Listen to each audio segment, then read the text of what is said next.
حضرت معاذ بن جبل رضی اللہ تعالیٰ عنہ کی آپ صلی اللہ علیہ وسلم سے اشکانہ محبت۔ حضرت معاذ بن جبل رضی اللہ تعالیٰ عنہ سے روایت ہے کہ جب نبی کریم صلی اللہ علیہ وسلم نے انہیں یمن کی طرف روانہ فرمایا تو آپ صلی اللہ علیہ وسلم وصیت کرتے ہوئے ان کے ساتھ ساتھ چلتے جاتے تھے۔ حضرت معاذ بن جبل رضی اللہ تعالیٰ عنہ سوار تھے جبکہ نبی کریم صلی اللہ علیہ وسلم ان کے ساتھ پیدل چل رہے تھے۔ جب نبی کریم صلی اللہ علیہ وسلم وصیت وغیرہ سے فارغ ہو چکے تھے تو فرمایا کہ معاذ شاید کہ اس سال کے بعد ہم دوبارہ نہ مل پائیں اور تمہارا گزر میری مسجد اور قبر پر ہو۔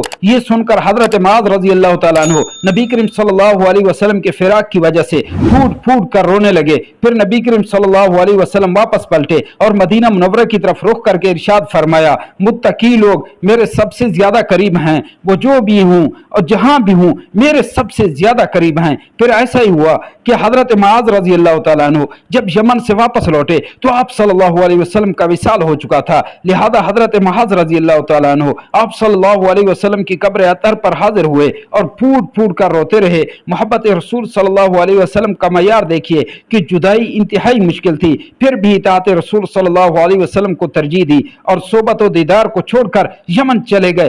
یقیناً اطاعت کے بغیر محبت کا دعویٰ کھوکھلا لگتا ہے۔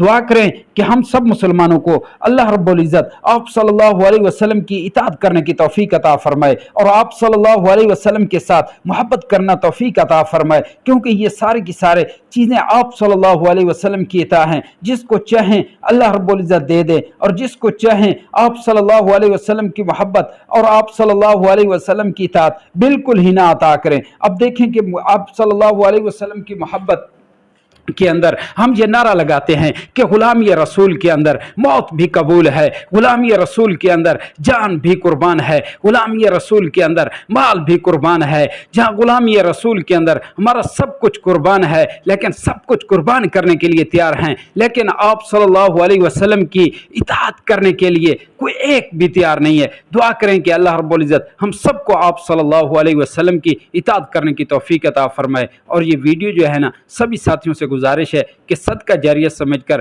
سبھی کو شیئر کریں۔